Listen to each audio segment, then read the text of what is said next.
Every time we felt like we were hiring and getting ahead, somebody would quit. No one tells you how to scale that quickly and how expensive it is. Is it better to go and rip the Band-Aid now or 2 or 3 years from now when you're a lot bigger? What were some of those struggles that you went through? My story's a little bit unique. My mom passed away when I was 11, and my aunt and uncle actually raised me. Every time we felt like we were hiring and getting ahead, somebody would quit. Okay, welcome everybody to the Journey Podcast. Today I've got Ashley Williams with Pest Pro Services? Pest Pro Services. Pest Pro Services. How are you, Ashley? I'm doing great. How are you? I'm fantastic. Appreciate you coming in today. It's so exciting when we get someone kind of in the local area actually come into the studio. It helps me justify why we made the investment in this studio. Man, I think you were over visiting us maybe a couple of years ago when we were building this building, Yeah, right? it's probably been 3 or 4 years ago. Wow. Okay. Yeah. Well, welcome. So glad to have you. I'm excited to be here. There you go. Super excited about Ashley. Ashley and I kind of followed each other through social media and met a few times in person over the years. And I'm a huge fan of yours and what you're doing and with your company and the social media. And I think you're doing it the right way. It's super inspiring. Well, thank you. I know you've been in the industry a while. I've learned a lot. But if you don't mind, and just kind of start off and tell us who you are and how you got in the industry and what you got going on. Well, again, I'm Ashley. I'm the owner of Pest Pro Services out of Millbrook, Alabama. I've been in the industry at the end of March will be 20 years exactly. 20 years? Yes. Holy cow. I was thinking like 10 to 15. No, 20 years. I Good for started, you. a little bit about my story. I started working for a local company when I was in college, just part-time, needed a part-time job. Started filing, started answering the phone, started scheduling, started selling, and then decided I wanted to learn how to do the actual work. And so went out in the field for a few years, had to transition back to the office, just couldn't find that steady office help. And, I decided I really liked what I was doing. While I was in college, the goal was always to become a CPA. So I finished my degree from Huntington College and was headed out into the accounting world and took a little detour. I got an opportunity to stay where I was and had a partnership and stayed there. Thought, both my parents were entrepreneurs, so I always knew that I wanted to own my own business. I just didn't know what it would be. I always say I don't think any little girl thinks they're going to be in the bug business when they grow up, but decided to stay. And it's about 5 years ago, felt like I was ready to go out on my own and do my own thing, and was blessed to be able to purchase the book of business I'd helped build, and just haven't looked back since then. That is awesome. I forgot about the CPA thing. I mean, man, that is a huge detour, right? From going and kind of being in that environment behind the desk and into what you're doing now, right? Yeah, that was very methodical work. And what we do is every day's different, new challenge, new skill you have to learn almost. And so it's never a dull moment, which is something I really enjoy. That is awesome. Well, I'm anxious to hear about your journey. Of when you started. It sounds like working with someone and then we're able to take over that business, which is getting more rare these days with the mergers and acquisitions out there. And so tell us about that transition from going from working and help growing the business to then taking it over. Around 5 years ago, is that right? Yeah, October 2020 is when we officially launched Pest Pro and started. And when we started, there were 3 of us. And we were just talking about there's 12 of us, 12 and a half with a part-time person. And it's definitely been a journey. That's for sure. A fast journey. Fast journey. Yes. I mean, that's a lot of growth in 5 years. A lot. And it happened really quickly. And I think one of the biggest things is to scale that quickly. No doubt, trying to keep up with the cash flow and all those things. Yes. I mean, tell us about, obviously if you were going down the CPA path and you've got to be pretty good with some numbers and some of that financial sense, I would think, but tell us about going from being an employee of a pest control company to the ownership piece, what that transition looked like. Well, I was lucky enough when I was at the other company, I was kind of running the day-to-day operations, but I didn't realize the pressure you would have when it's your name on the line. And so that was a transition for me. And as we grew quickly, one thing I had to learn was I couldn't necessarily be out in the field like I was used to doing. I couldn't be the one out there selling. I had to make sure everything was running smoothly in the office. So I had to learn to delegate, and I wasn't that great at that part. giving up, I guess you would say, control. That wasn't easy for me. So I realized very early on I needed to invest in my leadership team and have people in place that I knew if I wasn't there making that decision, they would make the same decision I would. And so I've been really blessed with a leadership team that have bought in early, and I never have to worry. They're going to make the same decision I would. That's awesome. And what a classic entrepreneurial dilemma to be in, right? You're the doer and you're doing it, and then you get to where you're growing so much that you now have to hire people as doers, and you're still doing it alongside of them. Yeah. To where now you have to lead your doers. And how are you able to make that transition? Because I feel like a lot of businesses get stuck there and are never really able to bust that ceiling. I've been blessed with some great mentors. Mike Peacock, he was in the pest control industry for 20 plus years. He started actually here in Auburn. Okay. Great mentor, and he helped me really navigate those waters of if you're trying to accomplish a business and not just something you're trying to do day to day, Right. you've got to take a step back before you can take a step forward. And that is some advice I've never forgotten. Sometimes you have to take a step back before you can take that step forward. Sometimes maybe like 4 or 5 steps, right? Yeah. Sometimes you feel like you're just starting over to get to the next day, but that was something that I took to heart. And so there were some things where I thought maybe we should be growing a little bit quicker in areas, but it was taking that step back to make sure we got to where we were and doing it the correct way. That's all, and that's important there. You mentioned the correct way, because you can look up and you're just doing it. You're going through the motions, and you realize maybe quality has slipped, or maybe your culture is compromised a little bit, because you're not able to maybe address the things you need to. Tell us about the makeup of your business, because I know you've added a few services over the years, and kind of walk us through the breakdown. So we started as just what we considered full service pest control. We were doing termite, mosquito, and general pest control, commercial, residential. And then what we found in our area were there were certain services that our clients were asking us about. So about a year ago, we went and got certified to be National NCOA, National Wildlife Certified Operators. So that's something we've added on. And when I do things, I need to know we're doing them the right way.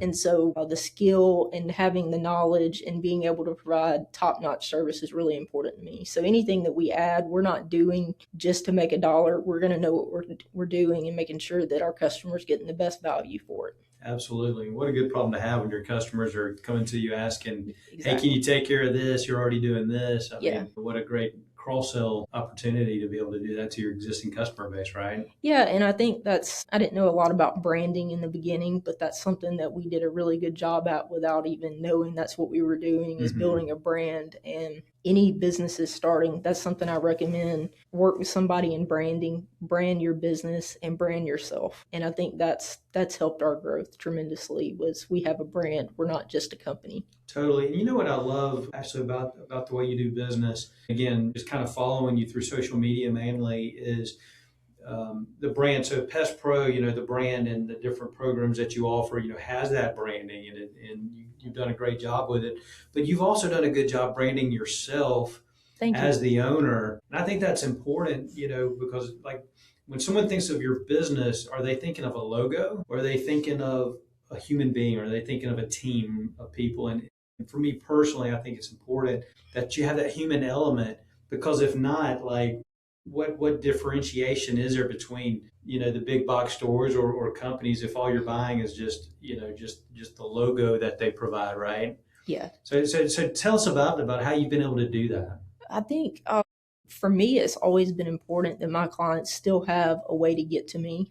They can email me. A lot of my clients, a lot of the realtors I do business with, they have my phone number. They text me. I think it's just important to do what you say and say what you do, and over communicate. And that's something that we kind of stress at Pest Pro. It's okay to over communicate with the client, because in a day and age where everything is so right there in front of you, people don't like to wait. And if it's something as simple as texting, hey, I'm on the way, so many people appreciate that. They may have forgot about the appointment. Right. And so I think just making yourself available. But what I've learned with that is you have to have a boundary. You have to have a cutoff hour where you're still able to refill your cup and you're not running on empty. Yeah, because I can imagine with a team of 12 and a half, you have those needs of, your team needing you. And I'm sure you've got, the team leader or service managers in place, but then having direct access from your customers. And from my experience, in the insurance business as an insurance agent, right? Everybody wants to talk to their agent, Right. and rightfully so.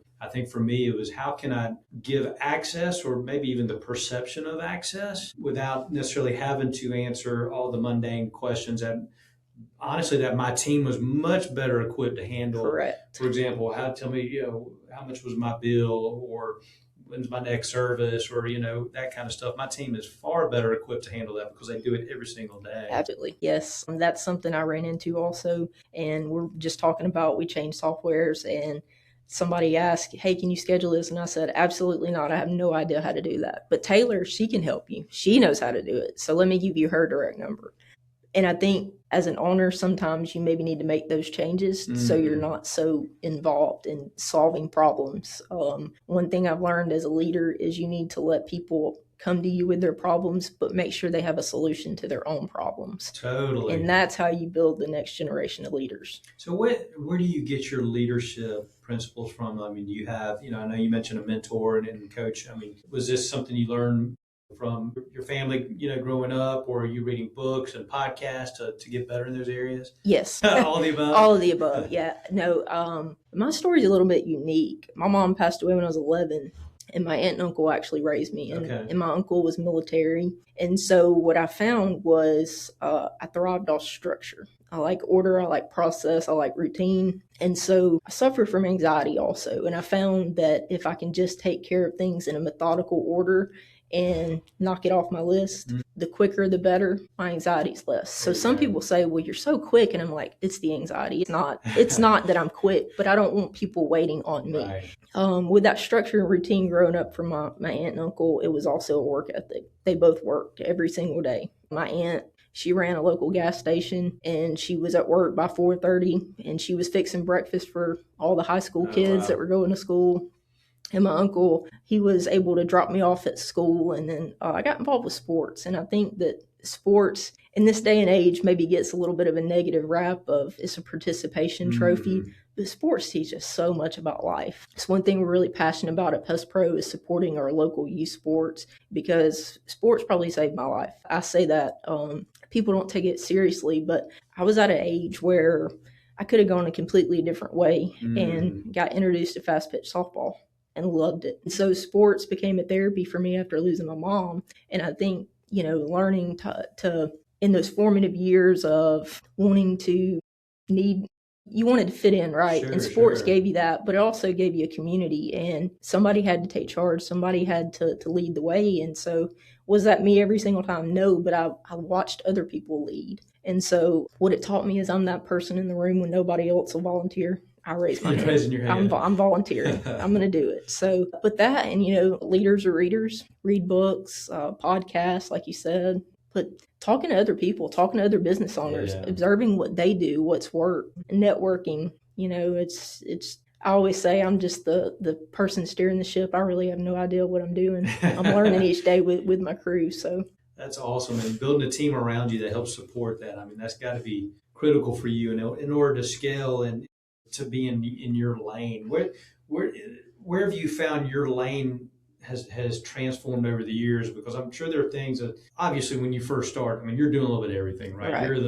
You're the technician, you're the salesperson, you're the customer service, you're the janitor, you're a little bit of everything. But as you don't get to 12 and a half people, without relieving yourself of some of those duties. But ideally you want to be in your strengths and less of your weaknesses. What does that look like? So for me, it was, I had Zach and Jacob who came with me from the other company, and they were young. I mean, they're young. And so I kind of threw them into leadership roles just because they were familiar to me. And it maybe wasn't roles they necessarily wanted at that age, but they had to adapt because they didn't have a choice. And so what we had to learn as a team was, what are we good at? And what are we not good at? And so as we probably the past 3 years have been able to really dig in and go, I'm really good at marketing. I enjoy networking. That's what I need to do. Jacob's really good with people. He loves to mentor. Zach's really good at methodical, fixing things, inventory. So he's a little bit more on the maintenance side and keeping inventory.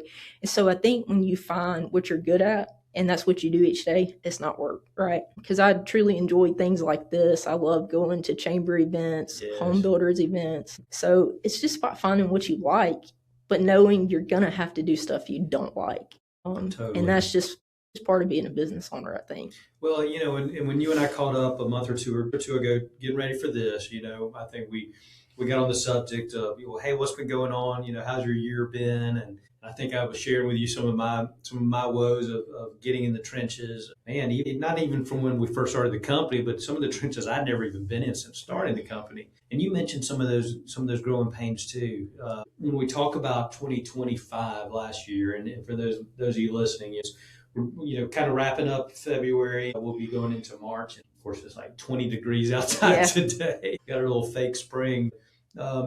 What did last year look like for you, and what were some of those struggles that you went through? Because I know we always talk about all the great things, Right. in these podcasts and where people. But what are some of the struggles and things you learned from last year? 2025 will go down as a core memory for me. It was probably one of the hardest years for me as a business owner. Mentally, I was exhausted. I didn't prepare. I wasn't ready. And I told my team that at the end of the year. I said, this falls back on me. I wasn't ready. Every time we felt like we were hiring and getting ahead, somebody would quit. And it, like you said, you just had to get out there and get the work done without sacrificing the quality. So I learned a lot. We're in the process of hiring now. And I made a promise to myself and my business coach, Sherry, that I would never be in the position that I was in May of last year, because I was back in the field. I was doing real estate inspections, but if you're not learning, you're not failing. So, that's one thing is I'm not scared to fail. I think that's, if you're scared of that, you probably don't need to be in business for yourself. Totally. So what I'm assuming it may be similar to our situation, we had some turnover in technicians or service professionals, which historically we've done a really good job with our company, but we saw 1, 2, 3 all happen in a short amount of time. It's interesting to reflect back now, knowing what we know now, what could we have done differently? Because at the end of the day, we as business owners, we've got to take ownership of that, right? Right. So what did that look like for you, and what did you learn from that kind of moving forward? So what I found was I was hiring out of desperation and not hiring to my core values, to Pest Pro's core values. And maybe sometimes I would sacrifice one value just to get a warm body. And so what we have done a really good job of since probably last June is we don't hire unless you meet our core values, and you have to meet all of them. Otherwise, you're just not a fit for us. We can't have people, row in a different direction than the boat. We're not going to go where we need to go. Totally. I think 100%. I think some of the turnover we had, particularly, were maybe some people that were good people. I just don't think they were a match for our core values. Again, you start letting things slide, and it's like, hey, now the tail's wagging the dog. And I firmly believe we have to make those tough decisions. Is it better to go and rip the Band-Aid now, or 2 or 3 years from now when you're a lot bigger, more customers, more headaches, you know what I mean, more problems potentially. Tell us about your core values at Pest Pro. So our core values are pros, professionals. We're professional in everything we do, in our driving, our vocabulary, our knowledge, our relationships with our clients and each other. We take ownership in everything we do, the good, the bad, the ugly. And then serve, which is my favorite core value. We serve our clients, but also our community, which means we don't just write a check. We show up, we participate, we're there. That's awesome. Because that's your differentiator, right? And we've got some great big national companies, right, in pest control in our areas, but you'd probably argue in a little bit smaller southern towns in Alabama, it probably means a little bit more that the company's not just taking, but they're giving back. Right. That's important to me. I was raised to always give more than you take. And so that was something immediately when Pest Pro was blessed, we started trying to find different ways in the community that we could give back. And one way was through youth sports. Really excited. We're launching our Pest Pro Player of the Week starting this week. It's our 5th year with that, where we highlight a varsity baseball and varsity softball player of the week, where they've had, maybe it's leadership, maybe it's great stats. But that's another way we can give back. We donate to our local food bank. It's very rare people ask and I say no. And so I've had to that's one thing I've had to delegate was donations to Taylor, our office administrator, because I was getting carried away. My heart's bigger than my checkbook. I understand. Yeah. I think we got to the same place too, where and my philosophy was we'll never tell a customer no. If Right. the customer asks, now what I've changed it to is it may not be at that $1,000 sponsorship you're Right. asking for. Right. It may be a donation, maybe a $50 donation. But no, totally. I think that's where we can create value for the community Yeah. and know that again we're giving back. We're not just taking, right? Right. Right. And that's something that we kind of had to. You talked about customers when we started 2 years ago saying we're your current customer. And if they're not, we say, well, we're not telling you no. We're just going to give our customers first chance for that Right. sponsorship. They support us. We want to support them. Totally. And so that's something that kind of changed for us. And our customers really appreciate that because there may be a team and we've got five kids on that team that we're kind of watching grow up, right? We're going to their house, we're seeing it. And so that's important for me that we support our customers because they're the ones that support us. Totally.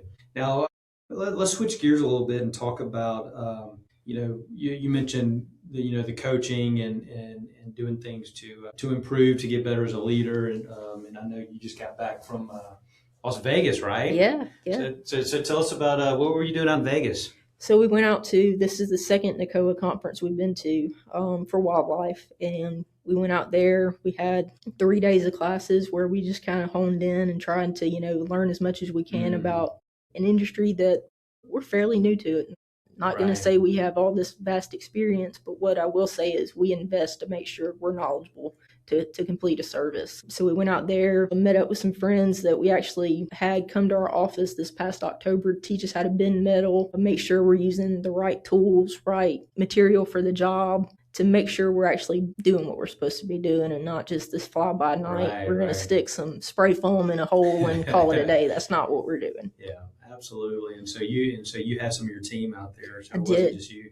I did. I truly believe I don't want to be the smartest person in the room ever. So that's why I've started investing in conferences, and it can't just be me because I can't do everything. Sure. So we took our leadership team out there and we had a little fun while we were there, but it was a lot of learning. But you come up with more money in your account or less money in your account? I don't want to talk about All that. right, let me plead the fifth. Okay. Yeah, I don't want to talk about that.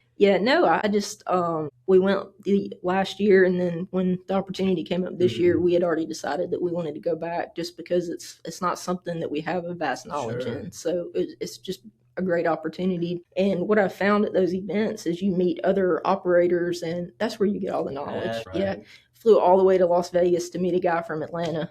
Wow. That we were sharing pictures of different jobs, and he was able to help us on one that we kind of were stuck on. It's just a very unusual job. So that's what it's about, right? Totally. It's an investment. You hit the Absolutely. nail on the head, right? And so you also mentioned having, coaching. So tell me about the coaching you're doing. I mean, that I'm sure that's not cheap. I'm sure that's an investment too, right? I look at it as an investment. It started in May of 2024. We were at a point with Pest Pro where I was like, we're stuck.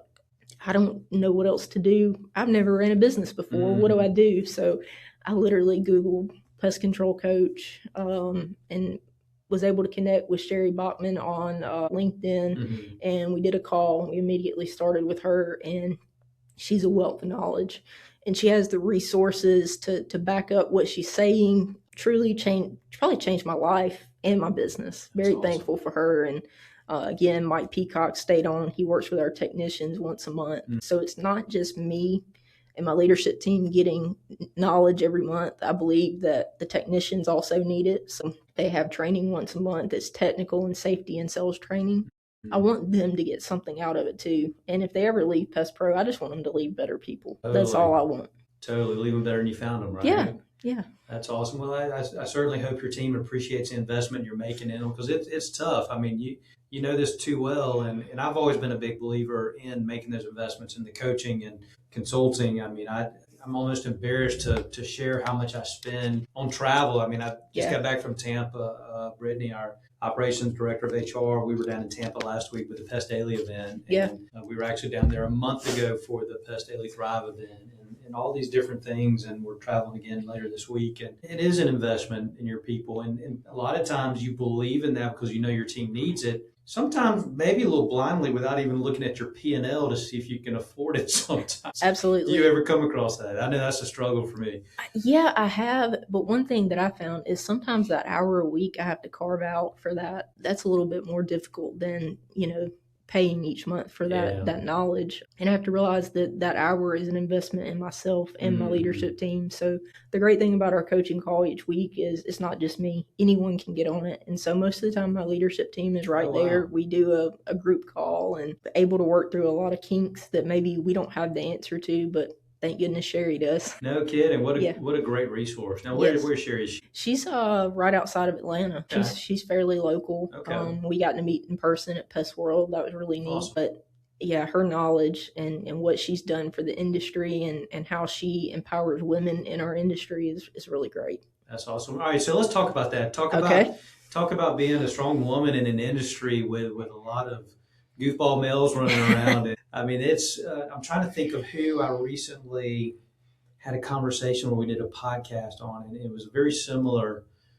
thing. I mean, obviously you've got an uphill climb sometimes, just starting your own business, right? Just trying to do that and learn. But talk about, in a male dominated industry. We joke at Pest Pro because sometimes customers don't want to talk to me because I'm just a girl in the office. They still consider me just a girl in the office. And so I can tell them everything. And then one of the managers calls and tells them the exact same thing. And it's, yeah, okay. And, I can't be offended by that. Right. It is what it is. I'm just as knowledgeable as my guys, but if they have a trust better, that's fine too. I think I have a little bit of imposter syndrome, a lot of success early on. And so there are some people in rooms I go into and I don't think they have a clue who I am, and they do. And so I feel like everything that I do, I have to earn and I have to be the best at it just to be taken seriously, which isn't always a great thing. But I think that also kind of pushes me to make sure that I know what I'm doing in each and every aspect of the business. Well, and too, we all can have some insecurities about being a business owner, sure. Right? And whether it's, your gender, whether it's just experience or lack of experience. I mean, I've been an entrepreneur for over 20 years and some of the blind spots, I think that hit me last year, for example, I'm like, Rusty, better than this, and I think part of the struggle with getting through some of those challenges, I mean, nothing on fire, it's like shattering the house, but it's like, man, you should have seen this coming, and to be able to react with confidence. I wasn't able to react with confidence in some of those areas. But I learned from it, right? And so it made me a better business person, a better leader, hopefully, a better entrepreneur. So what does that look like for you? I mean, just outside of kind of the common things, I mean, what are some things that you feel like that challenge you, that you want to get better at as you grow? I think for me, when I face a challenge, if I can tie it back to a core value, it allows me a confidence that I didn't know I had. And so if there's ever an issue and I'm not sure, I just try to tie it back to a core value to make sure I'm not leading myself astray from something that, I don't want to do. Or maybe I really want to do it, but that doesn't meet a core value. So I need to pause, take that step back and go, that's not what we need to do. And that's not how I need to handle this. For me, I try not to react for 24 hours about something. So if I get, a bad review or maybe an employee's not happy or they did something wrong, I try to wait 24 hours before I react to it. And that seems to help a lot because it takes the emotion out of it, right? Sure. That's probably one of my biggest challenges. You could ask my team. In fact, I'll walk through the office asking. They'll certainly answer that for you. But it is tough. One of my goals for this year is, you're right, I wrote down my personal goals for the year, then my business goals, and one of my personal one is about the power of the pause. We have someone on our team that reminds me of that, pretty frequently, the power of the pause. And I think I named it this thing that I will do better at counting to 10. Yeah. Meaning that's what my mom told me growing up, Rusty, count to 10. Yeah. Of course, I'd count as fast as I could to get through so I could still be ticked off or whatever. But no, there's a lot of truth in that. How do you find yourself able to practice that, right? Well, I think when you own a business, everything's personal. It's yours. You own it. It's your name. And so for me, that's where I had to take a step back of it's not personal, it's business. And so that's just one thing. I just have to take that 24 hours, then react, because everything is emotional at that point. Right. And so we need to take the emotion out of certain situations to where we react with a calm mind and make sure we make the correct decision. Absolutely. And it's a lot easier for some than others. It's not easy for me. Some of us have to work harder at it. Yes. Especially if you're being proactive and, right. you've got goals you want to accomplish yourself, but for your team and the vision that you've painted. What is the vision for Pest Pro? Like when you first got into this, was it like, hey, I just want to buy this business, like, and then has that evolved, or have you had a laser vision of where you're trying to go? I had a 5-year plan when I started, and I always say that 5-year plan happened in about 2.5 years. Oh, wow. We've moved twice in 5 years. We outgrew a building that I thought we would be in 5 to 7 years. Very lucky to move just next door to a larger building. Yeah, that vision is just about helping people. That's always been my goal. I always say we help people by the way we kill bugs. Right. It's all about what can we do for our clients, adding those new divisions in the company. That was about helping the clients, because the more they can do with us, the less they have to go outside to find other companies that do those services. Again, they trust us. They know us. They know if they have an issue, they can call me and I'm going to make it right. And so, I think I want to expand some days. I don't have to talk to you about that. Do I want another branch? For me, the vision is to be the best at what we're doing in the area we're in before we expand anywhere else. Totally. I think I can certainly give you some advice on probably what not to do, but we expanded fairly quickly in some areas that are high growth areas. But right. I think the realization is there's so much meat on the bone in the markets we're in. And I think sometimes we want to chase that shiny object because we feel like we can go duplicate one process or one marketing campaign in a completely different market. And I'm not saying you can't, but if you took that same time and energy and effort and focus on the market you're already in, where you already have infrastructure, right, where you already have a team, I think you could really argue the value in what you just said, right? So for us, for example, I feel like we're not doing a great job offering our customers the additional services that we already offer that they're either not utilizing with another company or they're utilizing with another company that there's no relationship. Right. We find that a lot with termite, right? Like we may bring in 100 recurring pest control customers in a month and we cross-sell 5 termite. But yet there's 45 of those customers that have termite with another company that they're just indifferent about. Maybe we need to look at spending more time, taking care of our existing customers. Exactly. How many times you talk to a customer and they go, well, I didn't know you did mosquito control. Totally. And you're like, oh, we failed. We did not do a good job of that. And so that's something this year we want to be intentional. I think it's just one of those things. Be intentional with the current customers you have to let them know, hey, we're here. This is what we do, whether it's through drip campaigns, social media, or just talking to them when you're there. Yeah. Right? That's a big thing. Absolutely. Where do you find, Ashley, obviously I think you're a visionary. I think I'm just so proud of what you've been able to accomplish because we got started at a very similar time. Us in July of 2020, you in October of 2020, is that right? Both during the middle of a worldwide pandemic, right? Yeah. I look back on that, probably wasn't the smartest decision. There's a lot of risk there. I mean, you were probably just as nervous as I was. Like, what are we doing here? The world's about to stop. The one thing that gave me a little comfort is we're considered essential workers, public health. So that gave me a little bit of comfort. Not a lot, but I don't know. For us, we saw an uptick in business during COVID. People were at home and they were hearing things and seeing bugs they wouldn't normally see because they would be at work. And so the need for what we do became extraordinary at that time. Absolutely. And so let's shift a little bit and talk about that. So I'll be on a podcast tomorrow. I'm getting interviewed by another podcast, and one of the topics that they're going to be talking about is, for me, transitioning from insurance over to pest control, right? And I'll share with them my story about technology, because an iPhone, if I had my iPhone, I'd be holding it up right now saying, hey, this has the ability to disrupt that industry, right? You can buy home and car insurance in 2 seconds on an iPhone. So what's the value in an insurance agent? Now I can tell you why I think there's value in all that, but now with AI, you and I've talked about it that a lot, here recently, but I think that is changing the world, and it's been on the radar the last few years, but maybe it's just because I'm more in tune with trying to learn more about it. I feel like I see it everywhere. Tell us about your I don't know what how you feel about AI coming on and what it's going to do to this industry or do for your business. Yeah, I'm embracing AI because whether we like it or not, it's here, It is and here. in 3 to 4 years, it's going to be very prevalent in everyday life. You already see people TikTok, Facebook, they're asking ChatGPT questions that normally they would Google, but they don't want Hmm. the fluff from Google. They just want an Yes. answer. So we're embracing it at Pest Pro. I have a call bot that answers our overflow and after hours calls. I was telling you about Pete the Professor that I've Mm. developed that is for my employees that they can, how do I take a day off?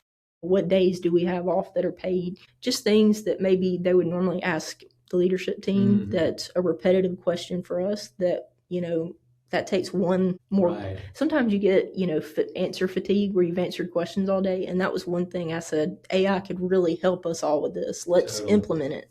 So we're embracing it. I think it's going to be a game changer for our industry. I do not think that it will take over our industry, and you'll still need that person that has the knowledge and Hmm. how to apply what we do. And then look, that's the reason I got one of the many reasons I got into this business because that AI or an iPhone or Amazon's not place. Sending someone to your home, physically doing a treatment plan, doing the assessment of what's needed, I think it's going to enhance what we do. And I do feel like it's going to be a threat to a lot of your smaller independent operators that Yeah, aren't able to embrace the sure. technology and make that leap, right? But yeah, I'm with you. I don't think it's going to replace us. And yeah, I think there could be AI robots and drones potentially doing what we're doing, but I feel like that's probably a I little think ways so out, right? too. You know, one big thing of what we do is diagnosing issues that, people call us because they have a Hmm. problem, a concern, they need us there, and we go out, we see what they're looking at, we're able to diagnose it. I don't know for you how many times you've put a picture of a bug in Google or Hmm. ChatGPT and it gives you the wrong bug, right? Yeah. That happened to us last week. We were dealing with it was a pantry pest and it was some larva and we put it in and it told me it was a subterranean termite. Well, I know that wasn't a Right. subterranean termite. So while the technology's there, it's still not going to take away from the people that had Yeah. the knowledge and are operating day to day in it. Well, I think it's going to help us do our job better. Absolutely. And I also feel like it's going to, I think it's going to, it already is starting to replace a lot of your routine customer service and even sales functions in a business. You mentioned earlier with the AI bot and technology you guys are using that. I think you mentioned you had 3 sales that were made last week through Yeah. AI. Yeah. So tell us about that. Simply because someone was there to answer the phone after hours. And Mm. that's, sometimes that's all it takes. It was just setting up, hey, they needed basic pest control. One was a rodent call. We're able to give them a time frame with that AI bot. The next day, it'll be the next afternoon that we'll be out. We schedule it, call to confirm it, and we're out there taking care of the issue within 24 hours. And I've tried call centers before, I'm sure you have, Yeah. and it's just taking a message. So AI is an opportunity for us to implement something and have it Hmm. just, do the work for us when we're not there and after hours. Wouldn't you say that people are more open to talking with an AI bot or having a conversation versus 5, 10 years ago? I mean, it seems Absolutely. to be getting more normalized now. Ours in particular, it doesn't sound like an AI bot. There in the background, there's typing, there's noise in the background. So that was the goal for me is I didn't want it to seem like you were just talking to a computer. Hmm. It needed to be warm. It needed to use our vocabulary. Her name is Polly. We call her Polly. So she'll answer the phone and she'll say, "Hey, this is Polly, an AI agent for Pest Pro." So we're up front. We let you Yeah, let know. them know. Kind of pull Yeah, the wool over your we're eyes, not. right? We're not. We're just trying to give you service while we can't be there to give it to you, and that's the goal for me with that. I love it. So I'm really impressed with how you're able to kind of keep a finger on the pulse of the different technologies and things. You're very forward thinking. How do you find time to manage that and incorporate that in your business without sacrificing the leadership and the day-to-day operations? I mean, it's a challenge as a small business owner, right? It is, and I started using ChatGPT very consistently when it came out, and so I think when you're piecing things in and you're trying it each day, it's easy to make that jump Mm. because there's some level of trust there, even if it's a computer. So I'm really big on trying new things. If it doesn't work, we own it and we move on. Absolutely. So I think that's another big reason for our success is we're not afraid to take that chance. And then if it doesn't work, we just own it and keep moving. That's awesome. So let's talk a little bit more about the vision of your company. Let's say 5 years from now, let's say it's 2030. What do you feel like your company looks like? Let's just say you've just penetrated your market, and do you have a vision for what that looks like from a technology standpoint and the industry we're in, or your team? We were just talking about meta glasses, and I think that's something in 3 to 4 years, technicians will probably be wearing meta glasses. There was at Pest World a class that I took and talked about AI, and it talked about there are already technicians who wear meta glasses that may take their notes for them. We could be 3 years where a technician doesn't have to write a note. The AI will recap the service, push it out for them, and we're moving on to the next stop. I want to implement that. I want to be the first in our area to implement that. For me, I just want to make more leaders. And when I say that, it sounds kind of cliche, but if we leave the world better than we found it, we've made an impact, and that's what I want to do. Totally. And I think you've got an opportunity now because of other industries that are getting disrupted. You think of going down the CPA path, and obviously there's so much to that, and I don't want to paint with a broad brush, but I would also argue that you can go into ChatGPT and ask ChatGPT some CPA related questions that you would normally ask your CPA, and probably get better advice a lot of times because it's pulling from so many different sources. So I would argue that you're able to provide to potential people coming to work for Pest Pro an opportunity because you are forward thinking.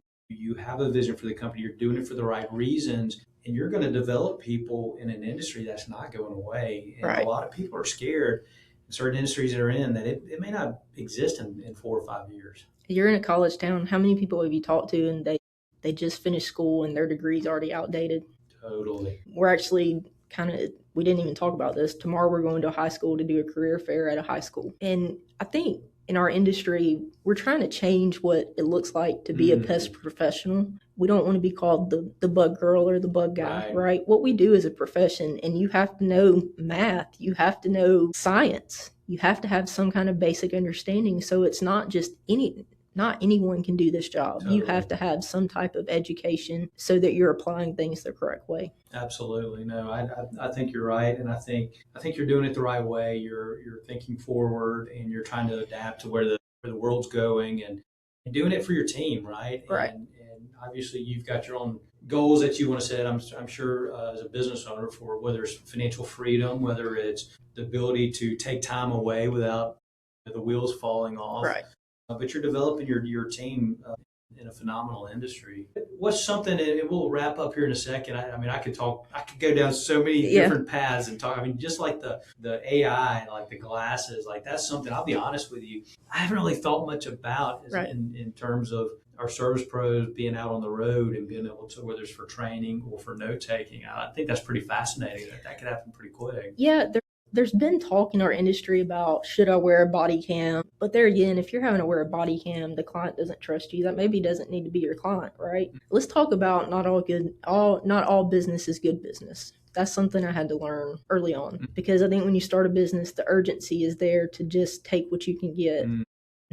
I had to sleep at night. So there are some things we're just not going to do. It's just not worth it, right? And so that's another element that you can't put that in ChatGPT, right? Totally. That it can't be at that house knowing that it's 12 inches off the ground and has a water leak, and you just want to pass it so it gets to closing. GPT can't help you with that. Totally. What are some things you're excited about right now in your business? You've got a lot going on. You've accomplished a lot. What if you were to name like the number one thing you're most exciting? Let's just say for 2026. Like what is that for you? Ooh, that's a good question. Continuing to provide the services that we're really good at. Okay. I don't want to get away from what got us to where we are. And so while we're promoting the Wildlife and Exclusion Pro or Turf by Pest Pro, we're promoting those things, but don't forget, we do termite, we do pests, we do mosquito, we do a lot of real estate inspections. We have a pretty good niche in that market. So I'm really excited just to see where the other divisions help guide Pest Pro. That's what I want to see. And, again, hiring more people and giving them job security and their families, security for the future. Absolutely. Now, are you a goal writer, or do you set goals I do. I have a goal sheet. I have the personal goals and I have the business goals up in my office. They're there for everyone to see. They're more than that's welcome to awesome. come and look at my personal goals and my business goals. I think it's important to be transparent with your people. Sure. We actually have, through our business coaching app, that shows, hey, what you've done for the month, your sales, your service. We set goals for the technicians each month for them to hit, so they can track it actually daily to see where they're at. One of my personal goals, and it's been up there for 3 years, is not to let prior success pressure me for the future. And I think that's important because there's been a lot of success. There's been a lot of accolades. There's been, humbling experiences also. So I don't want to get away from what we're doing to try to change to get more awards or anything like that. Right. I just want to keep doing what we're doing, but in a better way. Well, I'm excited. It's been like I said, it's been really cool to watch you over the last few years that we both kind of got into owning a business together in this industry and seeing you do it and doing it the right way. I love the community aspect of what you do and really giving back. And I think it's genius. And I think that's probably, if I were to guess, that's probably just part of your personality. It is. But I think it gives business owners a huge advantage when they can put that face on social media or out in the community showing and they see your name, your business name behind it. But that's not the reason you're doing it, but it is certainly a side benefit and amplifies the mission of what you're doing when you can kind of put it out there and they know Ashley, like they know her face and they know that you're going to take care of them, you're going to give back. It's really neat. I was at the grocery store right around Thanksgiving and someone came up to me and they're like, "You're Ashley with Pest Pro." I'm like, "I am." I have a question. I have wasp in my house. And so then we spent 20 minutes trying to diagnose this wasp problem. They've had 3 different pest control companies out. Yeah. I told them exactly where to look. She called me. She said, "That's exactly where they're coming in at." And so she moved her services over to us just because I was able to diagnose something right there in the grocery store. But that's been an adjustment for me. People recognize me, and at the end of the day, I'm just Ashley. So that's been fun. All right, so that's interesting you said this. I'm gonna give a quick nugget and get your thoughts on this. I know when I first started my insurance business, again back in 2008, 2009, my goal was to brand an agency as opposed to a person because I remember thinking, well, I don't want the business to be reliant on Rusty.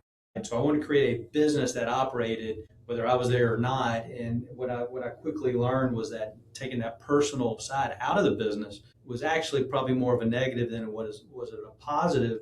But I didn't want to have to be the guy that got caught in the trap of every customer wanting to talk to Rusty, everything relying on Rusty. But it really was more about setting up structure as it was. So now I'm more about, no, we want to brand the personal side of what we do, but we have to have guardrails and things in place to keep us from getting pulled in the day-to-day things, right? So let's wrap up with that as you kind of share maybe your thoughts on that and how you've been able to do that. And I'm sure it's a constant struggle. I mean, it is because there's always those people, they know you and they want to talk to you. But what I've done is give my team freedom to make decisions, give them the confidence that I trust their ability to make the correct decision. And it may not be exactly what I agree with, but we're not going to have that discussion in front of the client. We're going to talk about it afterwards in private and say, that's not exactly how I would have done it. Maybe I would have done it this way. But you know what? You did it. You owned it. We're good to go. And I think when you give your team the freedom to make decisions, and one big saying we have at Pest Pro is, you go scrape your knee, I got a box of Band-Aids in the back and we'll get you cleaned up. So I want them to make mistakes because that's how they learn. Totally. Well, that is awesome. I can't thank you enough for coming to share. I mean, you're only, an hour and a half away, so we may have to do this a few more times and maybe go a little bit deeper on some subjects. I want to say it's so refreshing to have someone that's, our markets overlap a little bit. Some can say we're competitors. I don't view it that way, but it's so refreshing to talk with another owner that they're having the same issues. They're seeing what's happening with our industry. And so it's really just great to connect with you. I appreciate this. Absolutely. Well, I think you hit the nail on the head, and we learn from each other, and iron sharpens iron. And at the end of the day, there's no new ideas. There's no secret, formula. There's no magic bullet on how we get business. I think it comes down to culture and the people and process, right? Well, you've done a great job. Appreciate you coming in, and and look forward to seeing how this year continues to shape out for you. And I hope you just blow your goals out of the water. I appreciate it. Good luck to you. Yes, thanks so much. All right, guys, thanks for listening in. And Ashley, again, thanks for your time, and we'll catch you next time on the journey.